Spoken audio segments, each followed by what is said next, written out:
Hola, hola, hoy quise traerte una reflexión que he tomado del libro de Jorge Bucay, El camino de la espiritualidad, con respecto a cómo se inicia el camino espiritual. Si el camino espiritual se inicia muchas veces, incluso sin querer, una pregunta se impone: ¿qué me ayuda y qué me impide tomar la decisión de avanzar en esa dirección y recorrer el camino entonces con conciencia? Quizás la tradicional parábola La ciudad de los pozos nos pueda ayudar.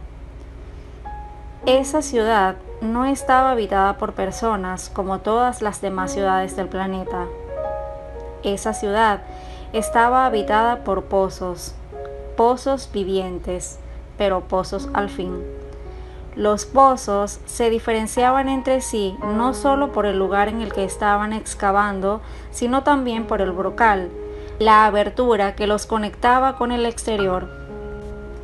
Habían pozos pudientes y ostentosos con brocales de mármol y de metales preciosos, pozos humildes de ladrillo y madera, y algunos otros más pobres con simples agujeros que se abrían en la tierra.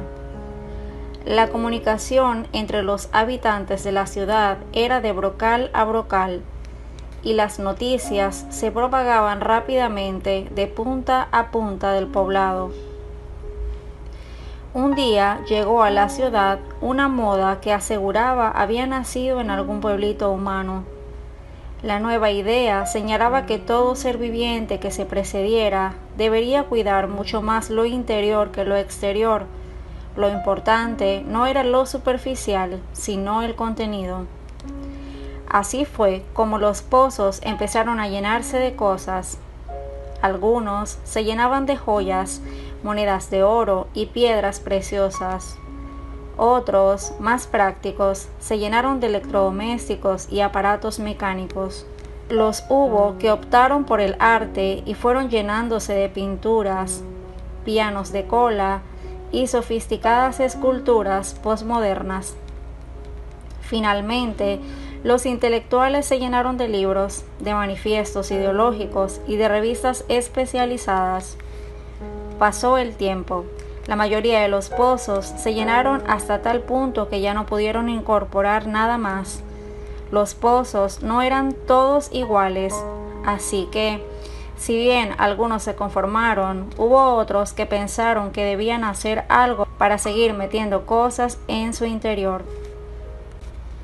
Al primero de ellos, en lugar de apretar el contenido, se le ocurrió aumentar su capacidad ensanchándose.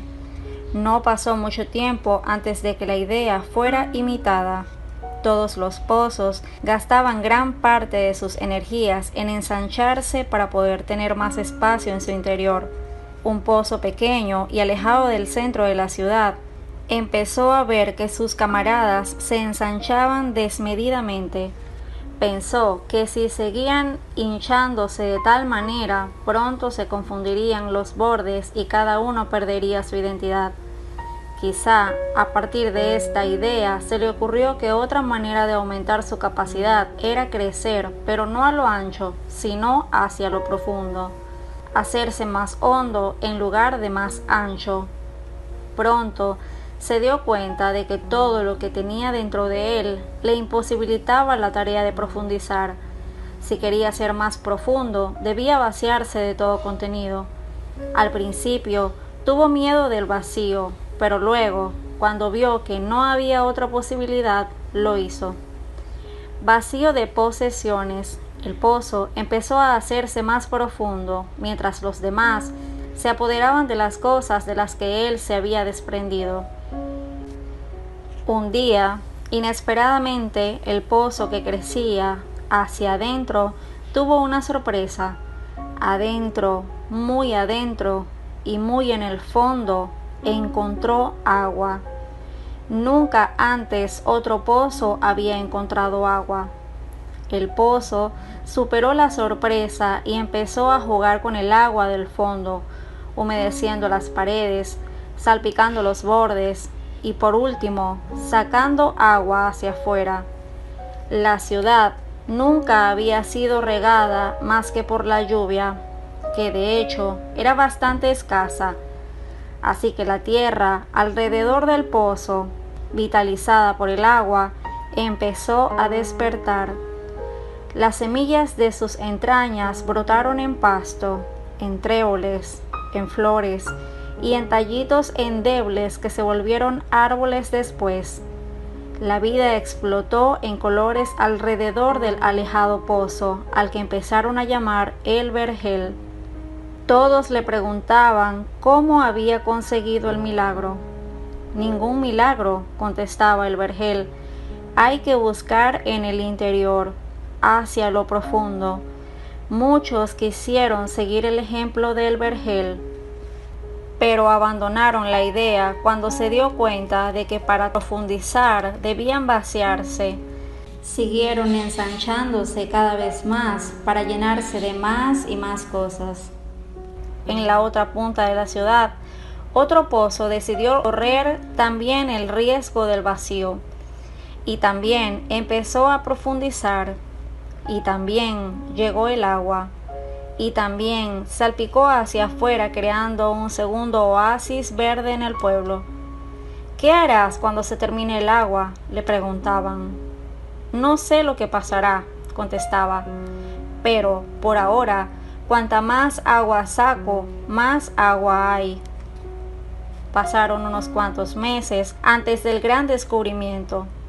Un día, casi por casualidad, los dos pozos se dieron cuenta de que el agua que había encontrado en el fondo de sí mismos era la misma, que el mismo río subterráneo que pasaba por uno inundaba la profundidad del otro. Se dieron cuenta de que se abría para ellos una nueva idea. No solo podían comunicarse de brocal a brocal superficialmente, como todos los demás, sino que la búsqueda les había deparado un nuevo y secreto punto de contacto. La comunicación profunda que solo consiguen entre sí aquellos que tienen el coraje de vaciarse de contenido y buscar en lo profundo de su ser lo que tienen para dar.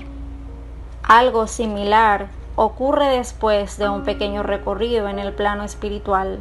Seremos conscientes del peso que transportamos en nuestra mochila y sentiremos la necesidad, a veces brutal, de desprendernos de parte de la carga. Y cuanto más peso podamos dejar atrás, más fácil será avanzar, más ligeros nos sentiremos en la marcha y más despacio quedará libre para poder recoger lo que encontremos, aunque sepamos que lo dejaremos atrás enseguida. Por favor, cuéntame qué te ha parecido, qué te ha quedado y si ha sido de tu agrado para seguir compartiendo este tipo de reflexiones. Gracias por estar. Bendiciones y hasta la próxima.